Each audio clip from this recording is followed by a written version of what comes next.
የኢትዮጵያ ወንጌል አማኞች አብያተ ክርስቲያናት ካውንስል የተላለፈ የ2017 ዓ.ም የትንሣኤ በዓል ነው።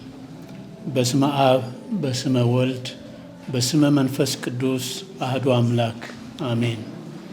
በሀገር ውስጥና በውጭ ሀገር ለምትገኙ የወንጌል አማኝ አብያተ ክርስቲያናት ካውንስል ምዕመናን፣ የክርስትና እምነት ተከታዮችና ኢትዮጵያውያን ወገኖች በሙሉ ልዑል እግዚአብሔር አምላክ ሁላችሁንም በሰላምና በጤና ጠብቆ እንኳን ለ2017 ዓ.ም የትንሣኤ መታሰቢያ በዓል አደረሳችሁ በማለት በራሴና በኢትዮጵያ ወንጌል አማኞች አብያተ ክርስቲያናት ካውንስል ስም መልካም ምኞቴን ስገልጽ በደስታ ነው። የትንሣኤን መታሰቢያ በዓል ስናከብር እግዚአብሔር ለሰው ልጆች ያለውን ታላቅ ፍቅርና ከዚህም የተነሳ አንድያ ልጁን ስለኛ ኃጢአት ለመስቀል ሞት አሳልፎ መስጠቱን እንድናስብ ግድ ይለናል። ይህም ከዘላለም ሞት ወደ ዘላለም ሕይወት መሸጋገራችንን፣ ከኃጢአት ባርነት ነፃ መውጣታችንን በመገንዘብ እግዚአብሔርን ይበልጥ እንድናመሰግነውና ዕለት ዕለትም በቅድስና እንድናመልከው ሊያደርገን ይገባል። ስለሆነም ፋሲካችን የሆነው መድኃኒታችን ኢየሱስ ክርስቶስ በደሙ ከኃጢአታችን ስለዋጀን የመንግሥቱም ወራሽ በመሆን በጽኑ ተስፋ ተደላድለን እንድንቆም ስላደረገን ክብርና ምስጋና ለእርሱ ብቻ ይሁን። ትንሣኤ ጥላቻ በፍቅር፣ መለያየት በአንድነት፣ ሐዘን በደስታ የተቀየረበትና የእግዚአብሔር ድንቅ ፍቅር የተገለጠበት ስለሆነ ከሁሉ በፊት በእኛ በክርስቲያኖች መካከል እውነተኛ ፍቅር መታየት ይኖርበታል። ትንሣኤ የተጣሉ የሚታረቁበት፣ የተራራቁ የሚቀራረቡበት፣ እንዲሁም በያለንበት ታርቀን በማስታረቅ መልካም ምሳሌነታችን ጎልቶ እንዲታይ ያስፈልጋል። ይህ ከሁሉም ምዕመናን የሚጠበቅ መለኮታዊ ትእዛዝ ስለሆነ ቸል የምንለው ጉዳይ አይሆንም። ማንም ባልንጀራው ላይ የሚነቅፈው ነገር ካለው ይቅር ተባባሉ፣ ክርስቶስ ይቅር እንዳላችሁ እናንተ ደግሞ እንዲሁ አድርጉ። በእነዚህም ሁሉ ላይ የፍጻሜ ማሰሪያ የሆነውን ፍቅር ልበሱት። ቆላስይስ ምዕራፍ 3 ቁጥር 13 እና 14 ላይ ይናገራል። እግዚአብሔር እኛን ከኃጢአትና ከዘላለም ሞት ለማዳን ልጁን የላከው ለሰው ልጆች ካለው ታላቅ ፍቅር የተነሳ እንደመሆኑ በእኛም መካከል መንገስ ያለበት ያ መለኮታዊ ፍቅር ነው። ፍቅር ከራሳችን ይልቅ ሌላውን እንድናስቀድም ስለሚያደርግ ከራሳችን አልፈን ለሀገራችን ሰላምና ለሕዝባችን አንድነት በቅንነትና በትጋት ለመስራት ፍቅር አቅም ይሆነናል። ቅዱስ ጳውሎስ በአንደኛ ቆሮንቶስ ምዕራፍ 5 ከቁጥር 18 እስከ 21 እንደጻፈው ነገር ግን የሆነው ሁሉ በክርስቶስ ጋር ካስታረቀን የማስታረቅም አገልግሎት ከሰጠን ስለ ክርስቶስ መልእክተኞች ነን። ከእግዚአብሔር ጋር ታረቁ ብለን ስለ ክርስቶስ እንለምናለን ይላል። ሰው ከአምላኩ ከእግዚአብሔር ጋር ከታረቀ ከእርስ በርስ ለመታረቅም ሆነ ሌሎችን ለማስታረቅ አይቸገርም። ስለዚህ በቅድሚያ የክርስቶስ መልእክተኞች እንደመሆናችን እውነተኛውን ወንጌል እንያዝ። የእግዚአብሔርን ሕዝብ እንዲጠበቅ ቃሉን በመመገብ የእረኝነት ኃላፊነታችንን በብቃት እንወጣ። በዕለት ተዕለትም ኑሯችንም ሆነ ተግባራችን በቅድስና እንመላለስ። አገራችን ኢትዮጵያ በተደጋጋሚ የእርስ በርስ ግጭቶች የተነሳ ብዙ ጉዳትን እንዳስተናገደች የሚካድ አይደለም። በዋናነት ለድህነታችንና ወደ ኋላ ለመቅረታችን ምክንያቱ ልዩነቶችን በውይይት ከመፍታት ይልቅ መሳሪያ በማንሳት መጠፋፋት ላይ ማተኮራችን እንደሆነ ግልጽ ነው። አንዳችን በሌላው ላይ ያስከተልነው ጉዳት ጥላቻን ከትውልድ ወደ ትውልድ ከማሸጋገርና የሕዝባችንን ሰቆቃ ከማራዘም በስተቀር አንዳችን መልካም ነገር አላስገኘልንም። ይህ እየታወቀ አሁንም ከመጠፋፋት አዙሪት ለመውጣት የምናሳየው ፈቃደኝነት አለመኖር ወይም ማዝጋሚ መሆን እጅግ ያሳዝናል። የችግራችን መፍትሄ ያለው በእኛው እጅ ስለሆነ ችግሩ ተባብሶ የበለጠ ጉዳት ሳያስከትል ቆም ብለን ልናስብ ያስፈልጋል። በፍጹም ቅንነት መከባበርና መደማመጥ በእርቅ የሀገራችንን ሰላም በአስተማማኝ ሁኔታ ለማረጋገጥና የሕዝባችንንም አንድነት በጽኑ ዓለት ላይ ለማቆም መወያየት ግድ ይለናል። ስለዚህ አሁንም ካውንስላችን የሰላም ጥሪውን በመደጋገም ሲያስተላልፍ በእግዚአብሔር ስም ነው። በመጨረሻም በየቤታችን የትንሣኤን መታሰቢያ ዕለት ስናከብር ከተቸገሩ ወገኖቻችን ጋር ያለንን በማካፈልና የክርስቶስን ፍቅር በማሳየት እንዲሆን አደራ እያልኩ የደስታና የሰላም በዓል ይሆንላችሁ ዘንድ ጸሎቴና ምኞቴ መሆኑን ስገልጽ በታላቅ አክብሮት ነው። እግዚአብሔር ሕዝባችንን ይባርክ፣ ይጠብቅ። አሜን።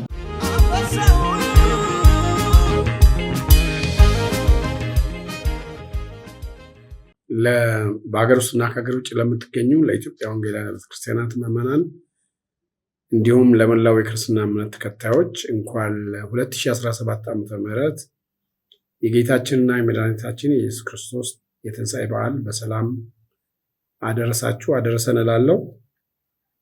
የትንሣኤን በዓል በምናከብርበት ጊዜ ጌታችን ኢየሱስ ክርስቶስ የሰው ልጆች ለማዳን የሄደበትን መንገድ እናያለን። እነዚህ መንገዶች የመከራም የስቃይም የትህትናም መንገዶች ናቸው። በመጨረሻም ስለኛ ኃጢአት እና በደል በቀራንዮ መስቀል ላይ ሕይወቱን ለኛ የሰጠን ጌታ በተለይ የሕማማቱን ሳምንት ብለን የምንጠራቸውን ከሆሳዕናው እሑድ ጀምሮ እስከ ትንሣኤው ያሉትን ቀናት በእነዚህ ቀናት ውስጥ የተከናወኑትን ተግባራት በምንመለከትበት ጊዜ ለዛሬው ሕይወታችን ብዙ እሴቶችን ብዙ ትምህርቶችን የምናገኝበት ይሆናል።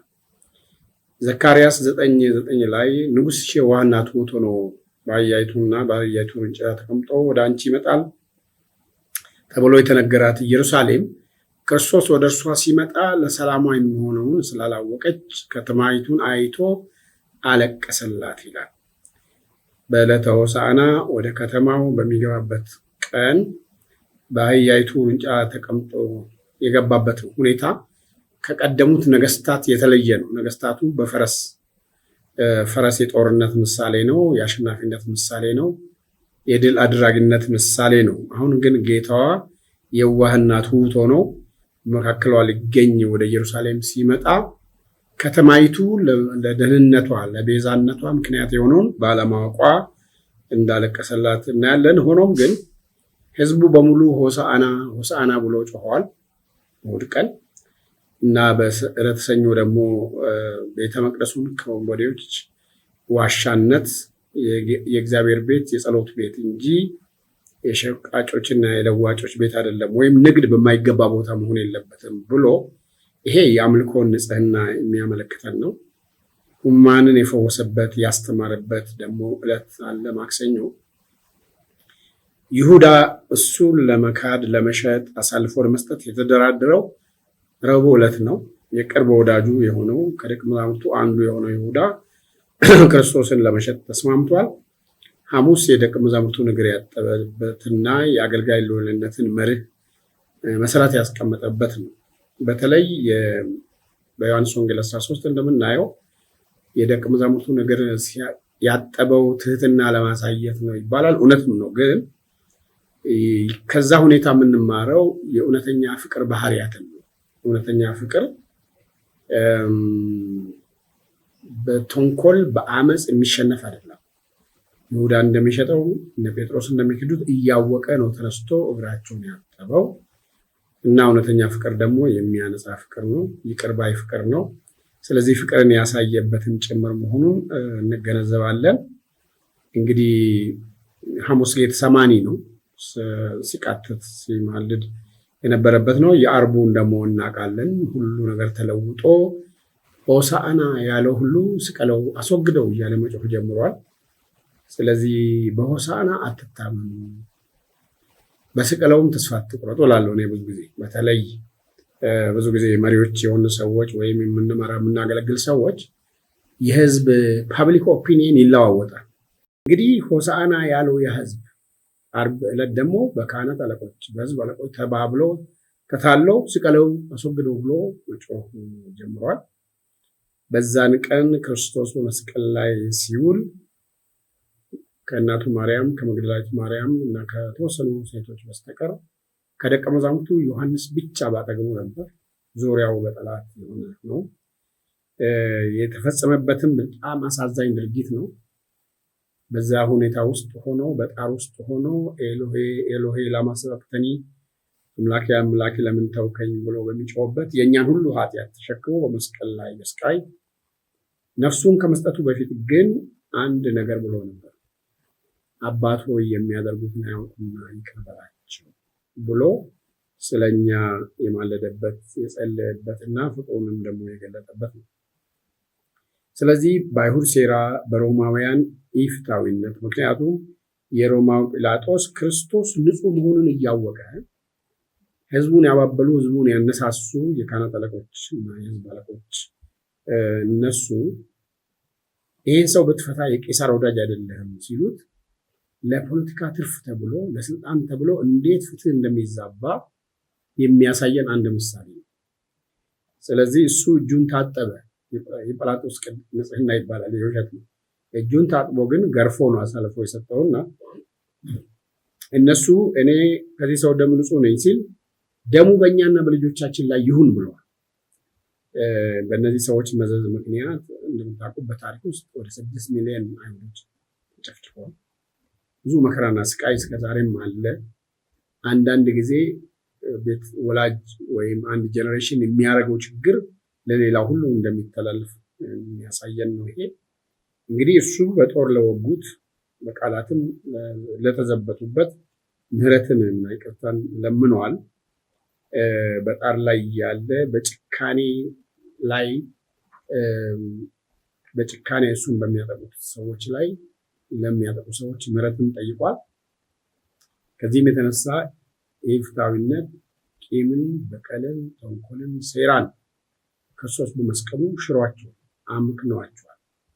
የፍቅር ኃያልነት የተገለጠበት የክርስቶስ ድርጊትና መስቀል እንግዲህ እኛም እንደ ህዝብ ይህንን የፍቅር የይቅርታና የምህረትን መንፈስ ወደ ሌሎች ሰዎች የምናጋባ መሆን አለብን። መከዳት ምን ያህል አስቸጋሪ እንደሆነ በወዳጆቻችን የተከዳን በክፉ ቀን ሰዎች ገለል ያደረጉን ሰዎች እናውቃለን። የመከዳት ስቃይ የውስጥ ስቃይ ነው፣ ሰቆቃ ነው እና መናቅና ፈተና እና የሞት ጣር ነው። እነዚህ ሁሉ ጉልበታቸው በትንሣኤው ዕለት ተሸነፈ።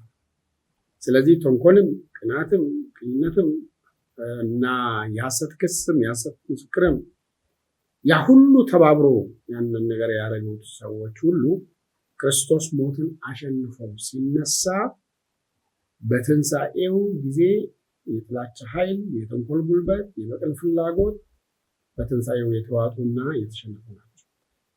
ክርስቶስ እውነት በገነበት ስፍራ እነዚህ የጨለማ ኃያላት አቅማቸው የተሰበረ ይሆናል። ምክንያቱም የእርሱን አርአያነት ስለምንከተል።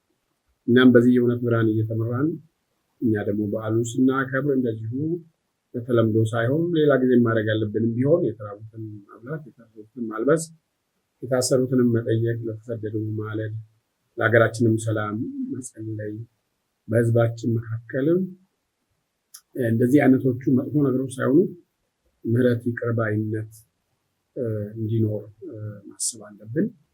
ትንሣኤ በክርስትና ሃይማኖት ውስጥ ሞት ሆይ መውጊያ ወዴት አለ፣ ሲኦል ሆይ ድል መንሳት የት አለ የተባለበት ጳውሎስ እንደ መንጓደድ እንደ ሽለላ እንደ ፉከራ የጠቀሰው እግዚአብሔር አብ የሞትን ጣር አጥፍቶ ልጁን አስነሳ።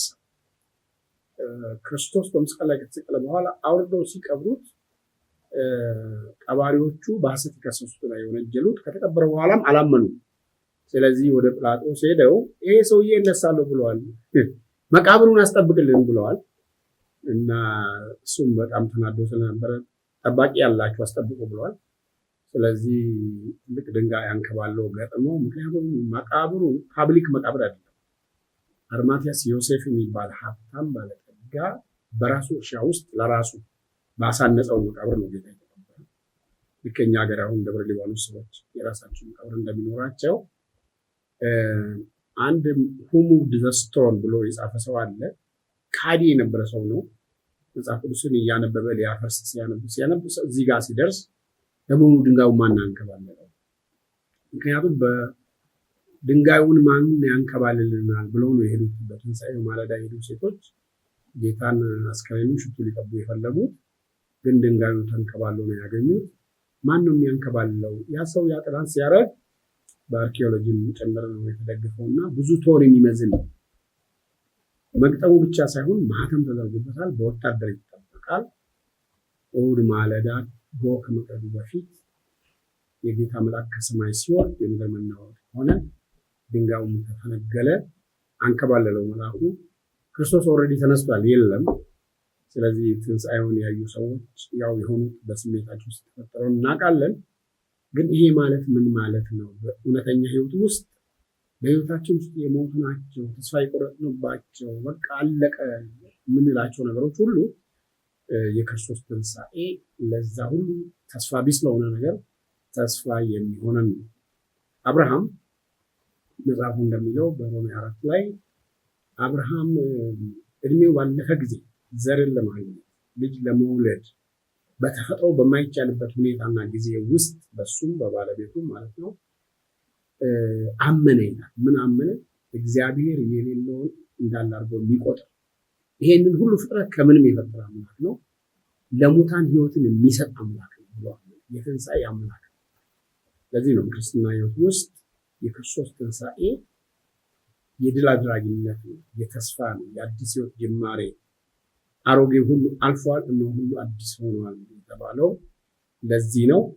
እንግዲህ ክርስቶስ ከሙታን ተለይቶ ተነስቷል። ለአንቀላፉት በኩራት ነው ተነስቷል። የክርስቶስ ትንሣኤ ክርስቶስ የተናገረውን ያደረገውን ሁሉ እንደ ማህተም ማረጋገጫ ነው።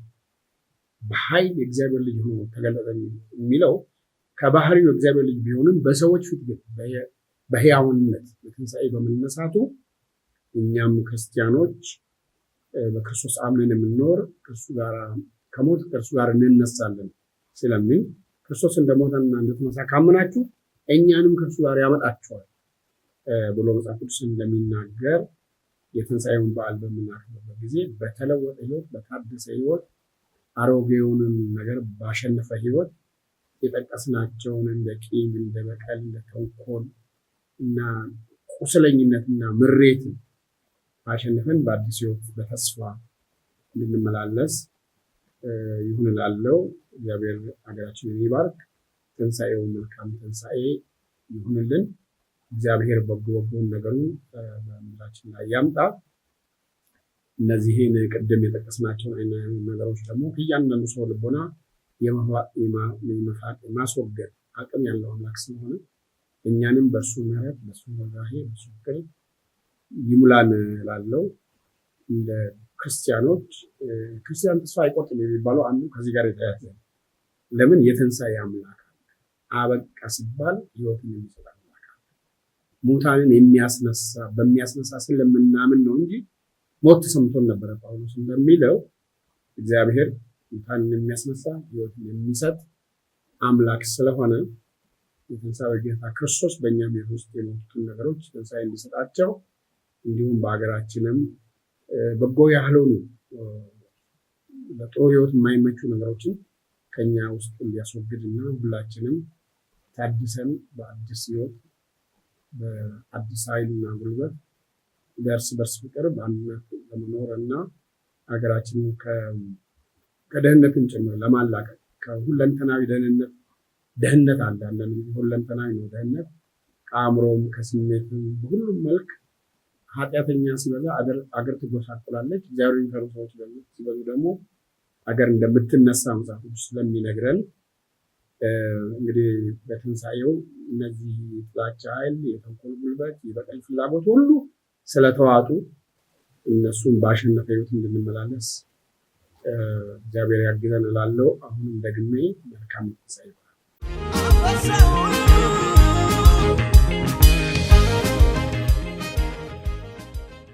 በአብ በወልድ በመንፈስ ቅዱስ ስም አንድ አምላክ አሜን። ጠላቶች ሳለን ከእግዚአብሔር ጋር በልጁ ሞት ከታረቅን ይልቁንም ከታረቅን በኋላ በሕይወቱ እንድናለን። ይህም ብቻ አይደለም፣ ነገር ግን አሁን መታረቁን ባገኘንበት በጌታችን በኢየሱስ ክርስቶስ በኩል በእግዚአብሔር ደግሞ እንመካለን። በጌታ የተወደዳችሁና የተከበራችሁ የአገራችን ሕዝቦች፣ በአገር ውስጥና ከአገር ውጭ በተለያዩ ሁኔታዎች ውስጥ ሆናችሁ የጌታችንና የመድኃኒታችን ኢየሱስ ክርስቶስን የትንሣኤ በዓል በማክበር ላይ የምትገኙ ሕዝበ ክርስቲያንና የአገራችን ዜጎች፣ በጌታ የተወደዳችሁ የኢትዮጵያ ወንጌላዊት ቤተ ክርስቲያን መካነ ኢየሱስ ምእመናንና አገልጋዮች፣ እግዚአብሔር አምላካችን በምሕረቱና በቸርነቱ ጠብቋችሁ ለ2017 ዓመተ ምህረት የጌታችንና የመድኃኒታችን የኢየሱስ ክርስቶስ የትንሣኤ በዓል እንኳን አደረሳችሁ በማለት በኢትዮጵያ ወንጌላዊት ቤተ ክርስቲያን መካነ ኢየሱስ እና በራሴ ስም መልካም ምኞቴን ሊገልጽላችሁ ወዳለሁ። የሰው ልጅ ባለመታዘዝ ሰበብ በኃጢአትና በበደል ወድቆ እግዚአብሔር አስቀድሞ ካስቀመጠው ክብር ከመጉደሉ የተነሳ በፊቱ ለመቆም የሚያበቃውን ጸጋ በመነፈጉ ለምድራዊ መቅበዝበዝና ኩነኔ ብሎም ለዘላለማዊ ሞት የተወሰነ ፍጥረት ሆነ። ይህን በመልኩና እንደ ምሳሌው ወዳጅ ይሆን ዘንድ የተፈጠረውን ነገር ግን ከውድቀት የተነሳ በጠላትነት ሕይወት የኖረውን የሰው ልጅ አርነት ያወጣ ዘንድ እግዚአብሔር አንድያ ልጁን እስኪሰጥ ፍቅሩን ገለጠለት።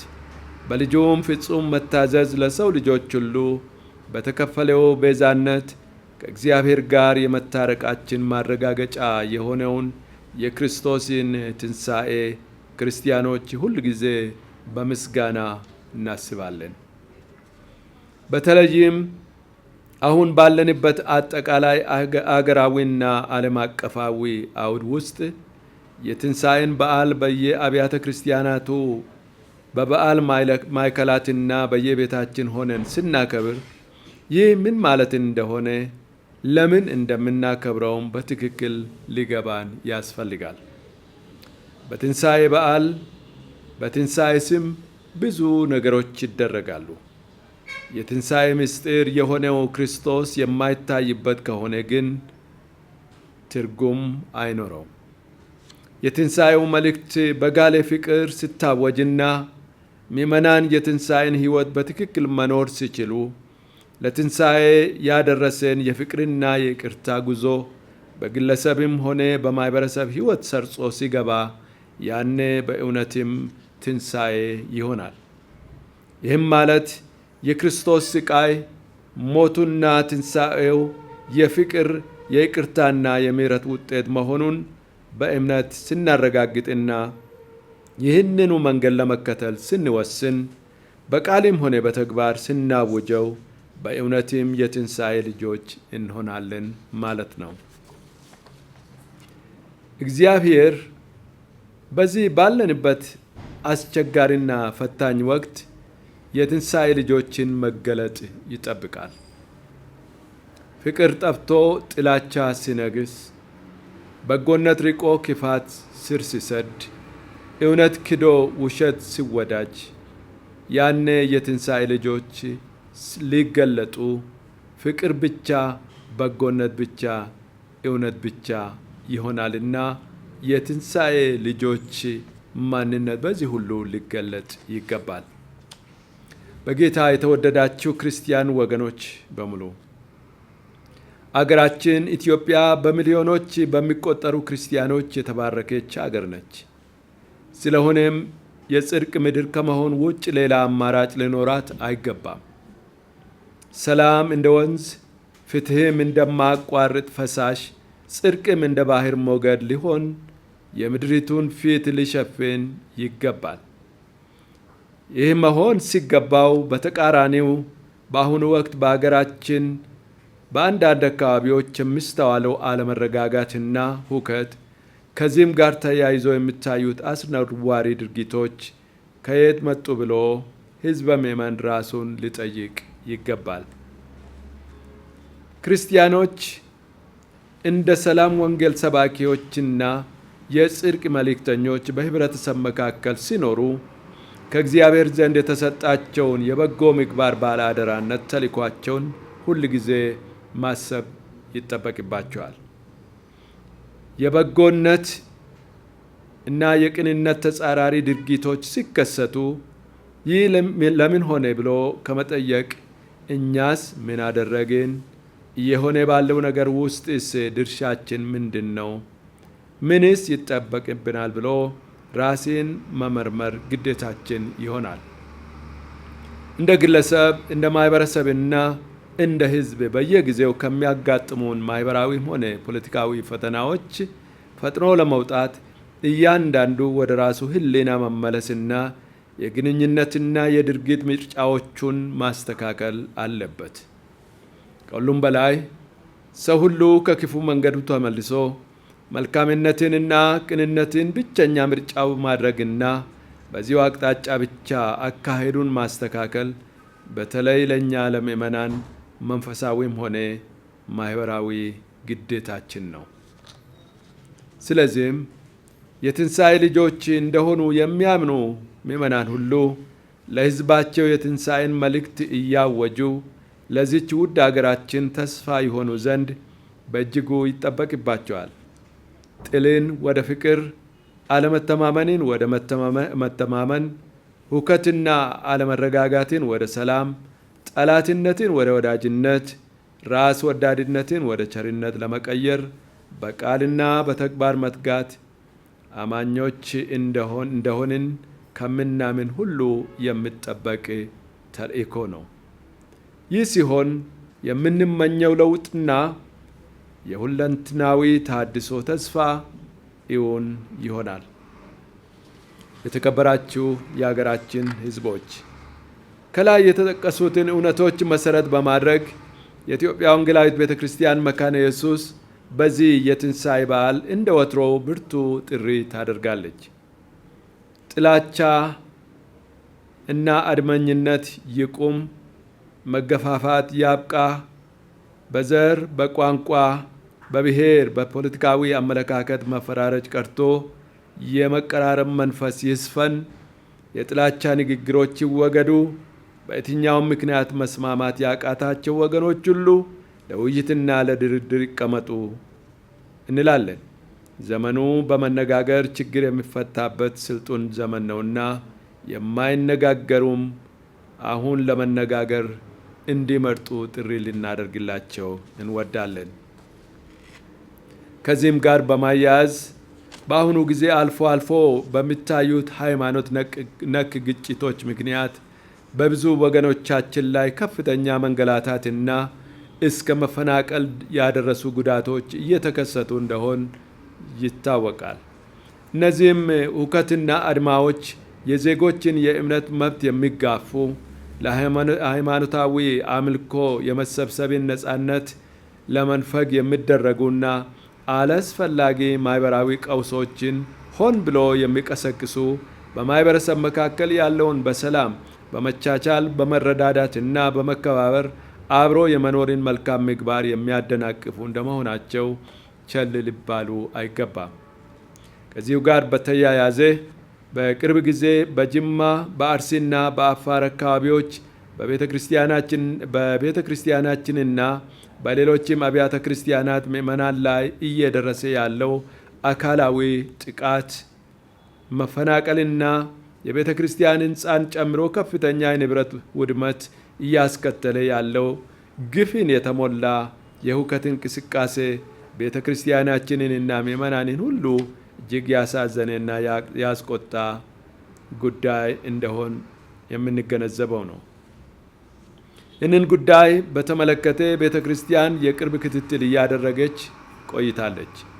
ሁኔታው በእርቅ እንዲያልቅ ጥረት እየተደረገ ቢሆንም ዘላቂ መፍትሄ የሚኖረው ሂደቱ ፍትሐዊ ድምዳሜ እንዲኖረው ሲደረግ ብቻ ነው። ጥፋተኞች በይፋ ይቅርታ ጠይቀው ጉዳት የደረሰባቸው ምዕመናን ተኪሰው የወደመው ንብረት ወደ ቦታው ተመልሶ ምዕመናኑ ወደ መደበኛ ሕይወታቸው ተመልሰው ያለምንም ስጋት ሃይማኖታዊ ስርዓቶቻቸውን ማካሄድ እንዲችሉ የሚመለከታቸው አካላት ሁሉ ትኩረት ሰጥተው እንዲሰሩ ቤተ ክርስቲያን አበክራ ትጠይቃለች። በመጨረሻም ምዕመናን ሁሉ በተለይም በልዩ ልዩ ፈተና ውስጥ እያለፉ ያሉት ወገኖች በትንሣኤ ተስፋ ትጽናኑ ዘንድ አበረታታችኋለሁ። አርብ ዕለት የምናስበው የስቅለት ቀን የሰው ልጅ መከራና የጨለማ ጉዞ አብቅቶ ብሩህ የትንሣኤ ንጋት እንደሚመጣ በማመን ነው። በዚያው የትንሣኤ ማታ የተዘጋው በር ሳግደው በስጋትና በድንጋጤ ውስጥ ባሉት ወገኖች መካከል ቆሞ ሰላም ይሁንላችሁ ብሎ ያጽናናቸው የትንሣኤው ጌታ ዛሬም መጽናናትን ይሰጣል፣ በድልም ይገለጣል፣ እስራቶችን ይበጥሳል፣ ለድሆችና ለተጨቆኑ ሁሉ መልካሙን የምስራች ያውጃልና በዚህ ተጽናኑ፣ ልባችሁም አይታወክ። እንግዲህ የትንሣኤው በዓል የደስታ፣ የሰላም፣ የፍቅርና የመተሳሰብ በዓል እንዲሆንላችሁ ከወዲሁ እመኛለሁ። በዚህ ወቅት ከወትሮ በተለየ ለእርስ በርሳችሁ ቸርነት እያደረጋችሁ ድሆችን በመርዳት ኑሮ የከበዳቸውን በማገዝ ተስፋ ለቆረጡት ተስፋ እየሆናችሁ ያዘኑትን እያጽናናችሁ ለሰው ሁሉ መልካምን እያደረጋችሁ ምናልባትም በጥላቻ ወይም በሆነ ሰበብ በቅራኔ ያላችሁ ወገኖች ለይቅርታና ለእርቅ በማፈላለግ በዓሉን በደስታ እንድታከብሩ አደራ እላለሁ። እግዚአብሔር ይባርካችሁ፣ እግዚአብሔር ይጠብቃችሁ፣ እግዚአብሔር ፊቱን ሁል ጊዜ ያብራላችሁ። መልካም በዓል።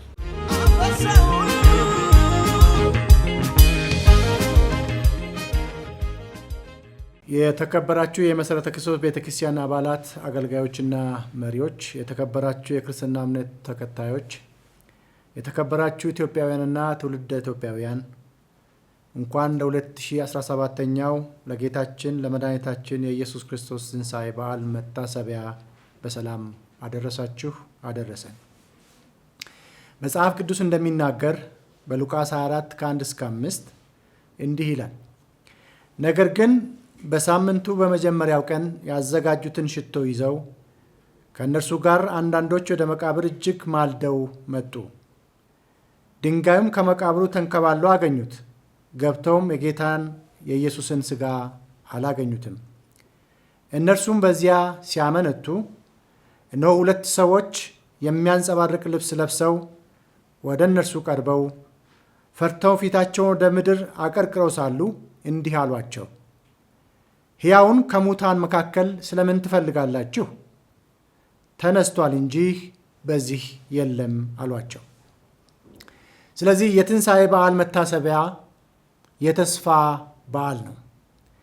ኢየሱስ ክርስቶስ ሲሞት የቅርብ የተባሉ ደቀ መዛሙርቱን ጨምሮ ሕዝቡና የዘመኑ የሃይማኖት አባቶች ሁሉ ነገር እንዳበቃና እንዳከተመ በማሰብ ተስፋ ቆርጠውና ጠውልገው ወደ መጡበት መመለስ ጀምረዋል። ከደቀ መዛሙርቱ መካከል አንዱ ኢየሱስን በገንዘብ ሲለውጥ፣ ሌላው ደግሞ አላቀውም ብሎ ደጋግሞ ክዶታል። ወቅቱ በጣም አስቸጋሪ በመሆኑ ሁሉም በሐዘንና ተስፋ በመቁረጥ የተዋጡበትና በር ዘግተውም የተቀመጡበት ጊዜ ነበር። በሌላ በኩል ደግሞ ሥርዓት ይፈጽሙ ዘንድ ከእነርሱ አንዳንዶች ወደ መቃብር ሄደውም ነበር። የሚቀቡትን ሽተው አዘጋጅተዋል፣ ማልደው ተነስተዋል። ቦታ ላይ ሲደርሱ ግን ያልጠበቁት ጉዳይ ገጠማቸው። ድንጋዩ ተንከባሏል። የድንጋዩ መንከባለል ብቻ ሳይሆን መቃብሩም ባዶ ነበር። የጌታንም ሥጋ አላገኙትም። ከዚህ የተነሳ በፍርሃትም በኀፍረትም ተውጠው ባሉበት ሁኔታ ሕያውን ከሙታን መካከል ስለምን ትፈልጋላችሁ መባላቸው የሚፈልጉትን ባያገኙም የሚፈለገው ግን ሆኗል። ኢየሱስ ከሙት ተነስቷል እንጂ በመቃብር ውስጥ የለም። የተወደዳችሁ ወገኖቼ፣ ኢየሱስ ክርስቶስ ከሙታን ተነስቷል። ድንጋዩም ከመቃብሩ ተንከባሏል። ኢየሱስ በመቃብር ውስጥ የለም። ይህንም በዓል የማክበሩ ትርጉም ከመብል ከመጠጥ ወይም ከታሪክ ዝክርነት ያለፈ መሆኑን ማወቅ አስፈላጊና ተገቢ ነው። ምክንያቱም የትንሣኤው በዓል ስናከብር የበዓሉ ማዕከል የትንሣኤው ተስፋ መሆን ነው። አዎ የእርሱ ትንሣኤ ሕይወት ነው። ኢየሱስ ክርስቶስ ዛሬም ተስፋ በመቁረጥ ውስጥ ለሚገኙ፣ በፍርሃት ለተዋጡ፣ ነገ ደግሞ ምን ይመጣብን ይሆን ብለው ለሚጨነቁ እርሱ ከሙታን በመነሳቱ የተስፋን ትንሣኤ አውጇል። ስለዚህ ትንሣኤ የተስፋ ነው። ትንሣኤ የሕይወት ነው። ትንሣኤ የእረፍት ነው። ትንሣኤ የሰላምና የደስታ ነው። ትንሣኤ የጭንቀት ሁሉ መልስ፣ የእንቆቅልሽን ፍቺ ነው። ስለሆነም በዚህ ትንሣኤ የምናምን ሁላችን እነዚህን የትንሣኤን ትሩፋቶች ልናውጅ እና ልንተገብራቸው ይገባል። በተለይ ደግሞ በዙሪያችን ላሉ ድንጋዩን ማን ያንከባልልኛል ለሚሉ፣ ነገን በማሰብ በፍርሃት ለተያዙ፣ ደጃቸውን ዘግተው ለተቀመጡና ትንሣኤውን ሳይሆን ሞታቸውን ለሚጠብቁ ሰላም ለእናንተ ይሁን ልንላቸው ከተሰጠንም ልናካፍላቸው ይገባል ብዬ አምናለሁ።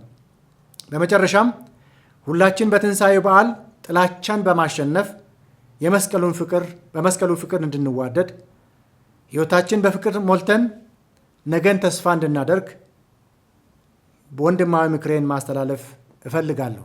ምክንያቱም ነገ መልካም ይሆናል። እግዚአብሔር ሀገራችን ኢትዮጵያና ሕዝቦቿን ይባርክ። በድጋሜ መልካም ትንሣኤ መታሰቢያ በዓል ይሁንልን። አመሰግናለሁ።